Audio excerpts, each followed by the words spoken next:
L'édition Nuit, bonsoir. Merci à vous de nous suivre toute la nuit ici à Paris sur France 24 et France Info. Voici les titres du journal.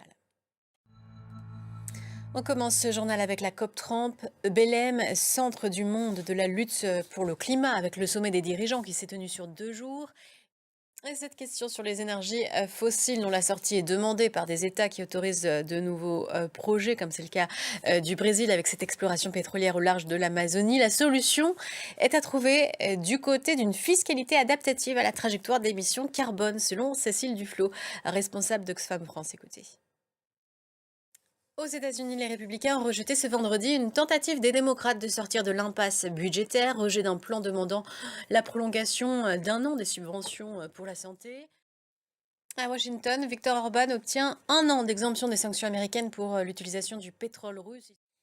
Au Proche-Orient, alors que la trêve à Gaza est toujours fragile, les Gazaouis tentent de reprendre le cours de la vie normale en célébrant leurs étudiants à Khan Younes, dans le sud de l'enclave. Cela faisait plus de 2 ans qu'il n'y avait pas eu de remise de diplôme. Malgré les bombardements et le manque de nourriture, la première promotion depuis le début de la guerre a été diplômée. Récit de Loukezila. En Afrique, 5 ressortissants indiens ont été enlevés au Mali jeudi par des hommes armés. C'est ce qu'on a appris vendredi. Le contexte sécuritaire dans le pays se dégrade.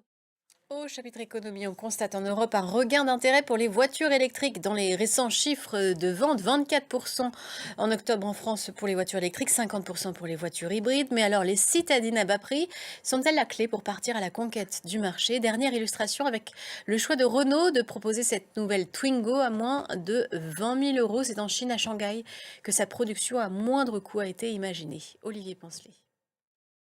Et le monde de l'automobile qui pleure la mort de Louis Schweitzer ce vendredi, dirigeant emblématique de Renault dans les années 90 et 2000.